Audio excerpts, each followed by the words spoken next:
Hello everyone, I hope आप सभी gate aspirants अपनी लाइफ में कुछ नया और बेटर करने का ट्राई कर रहे होंगे। आज के इस सेशन में हम लोग बात करने वाले हैं प्रोबेबिलिटी के क्वेश्चंस के ऊपर। जो हमारा पहला क्वेश्चन है, ये क्वेश्चन गेट 2023 के इंस्ट्रूमेंटेशन इंजीनियरिंग के पेपर में सिंगल मार्क के लिए पूछा गया था।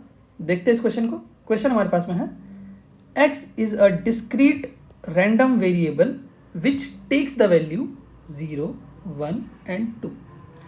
तो x क्या है हमारे पास में, एक डिस्क्रीट रैंडम वेरिएबल है जिसकी वैल्यूज क्या क्या पॉसिबल है हमारे पास में, 0, 1 एंड 2। ठीक है। The probabilities are p of x equal to 0, 0.25, p of x equal to 1, 0.5। That means उसकी करस्पॉन्डिंग जो प्रोबेबिलिटीज हैं वो क्या है, 0.25, 0 के करस्पॉन्डिंग, 1 के करस्पॉन्डिंग प्रोबेबिलिटी है 0.5 और 2 के करस्पॉन्डिंग प्रोबेबिलिटी हमारे पास में यहाँ पर नहीं गिवन है। दैट मीन्स ये हमें फाइंड आउट करना पड़ेगा। ठीक है।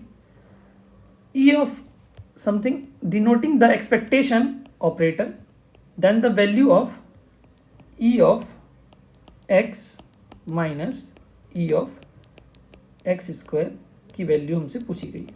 ठीक है, ये वैल्यू हमसे पूछी गई। तो सबसे पहले हमें ये वाला जो प्रोबेबिलिटी है, that is probability of x corresponding to 2, ये प्रोबेबिलिटी हमें फाइंड आउट करनी पड़ेगी। उसके बाद ही हम क्या कर पाएंगे, ये e ऑफ x वाला पार्ट फाइंड आउट कर पाएंगे।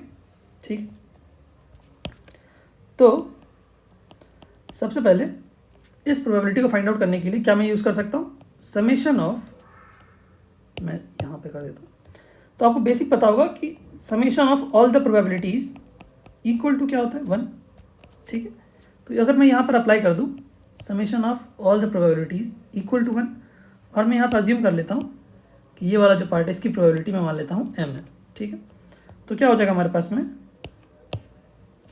पास में आ जाएगा 0.25 plus 0.5 plus m equal to 1। यहाँ से m हमें मिल जाएगा 0.25। ठीक है, कोई दिक्कत नहीं यहाँ तक। फर्दर हमें क्या करना पड़ेगा, मैं इसको इरेज कर देता हूँ। ठीक है। अब हमें फाइंड आउट करना है ई ऑफ एक्स की वैल्यू। ठीक है। तो ई ऑफ एक्स की वैल्यू सबसे पहले हमें फाइंड आउट करनी पड़ेगी, ये वाली वैल्यू।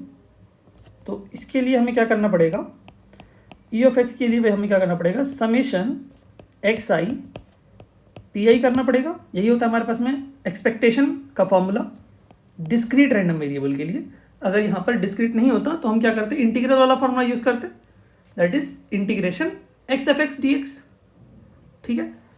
तो यहाँ पर हमें डिस्क्रीट रैंडम वेरिएबल दे रखा है, इसलिए हम क्या करेंगे, summation x I P I करेंगे। तो यहाँ से हमारे पास में क्या आ जाएगा, 0 into 0.25 plus 1 into 0.5 plus 2 into 0.25। ठीक है।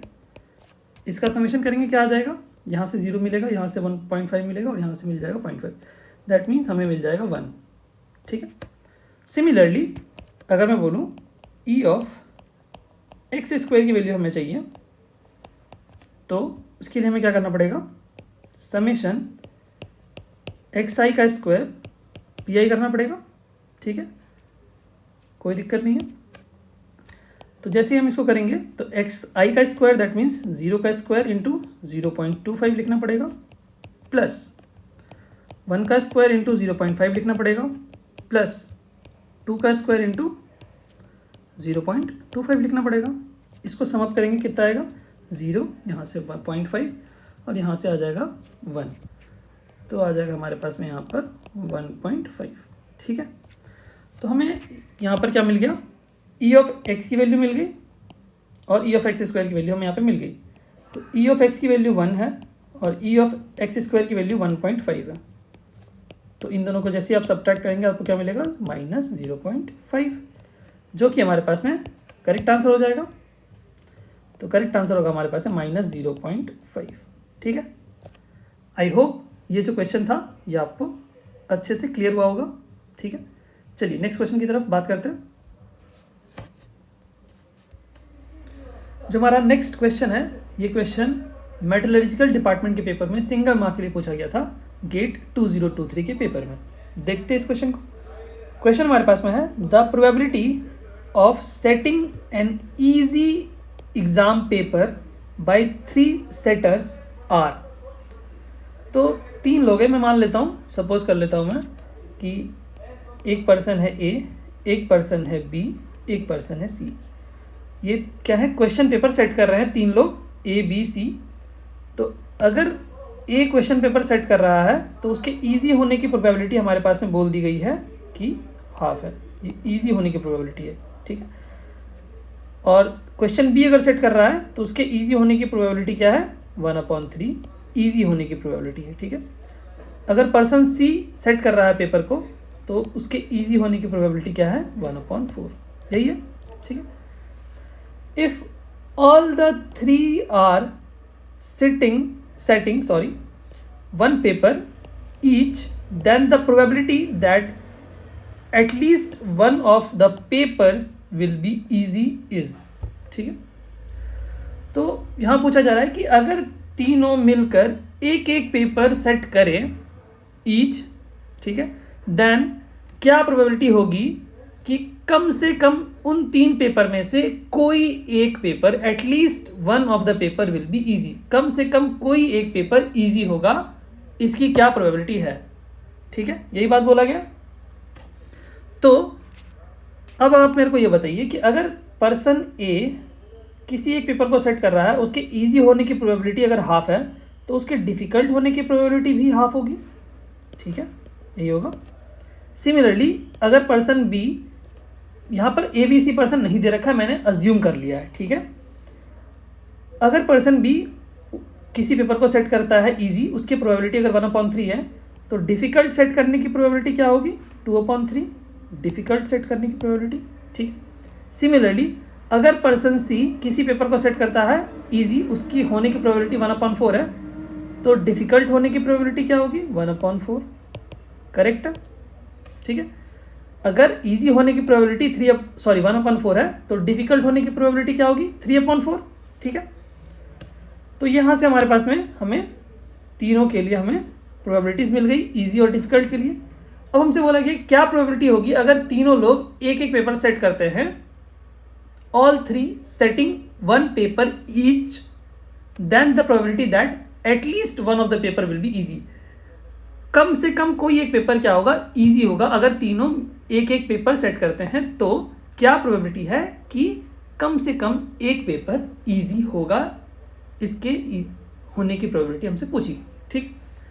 तो आपको क्या करना है, आपको पता होगा टोटल माइनस, अगर आप नन करेंगे तो आपको क्या मिलेगा, एटलीस्ट मिलेगा, एटलीस्ट 1। ये कंडीशन आपको याद होगी, मैंने अपने लेक्चर्स में बहुत बार डिस्कस किया हुआ है कि अगर आपको चाहिए एटलीस्ट 1 वाली कंडीशन ना, तो आप क्या कर दीजिए, टोटल माइनस नन कर दीजिएगा, तो आपको मिल जाएगा एटलीस्ट 1, ठीक है। तो हम यहाँ पर यही यूज़ करने वाले हैं, ठीक है। तो टोटल प्रोबेबिलिटी क्या होती है हमारे पास में, 1, ठीक है। और नन का मतलब क्या है, यहाँ पर हमारे पास में किसी भी पेपर में हमें क्या पूछा गया था, at least one of the paper will be easy, तो हमें कोई भी एक पेपर ईजी नहीं होना चाहिए, that means all the 3 paper should be difficult, all the 3 paper should be difficult. अगर हम कर देंगे total probability minus all the paper should difficult होने की प्रोबेबिलिटी, अगर हम माइनस कर देते हैं तो हमें क्या मिल जाएगा, at least 1 paper will be easy, ठीक है।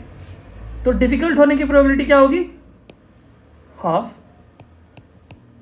इंटू 2/3 इंटू 3/4, ये हमें क्या दे देगा, at least 1 paper will be easy in that case, ठीक है।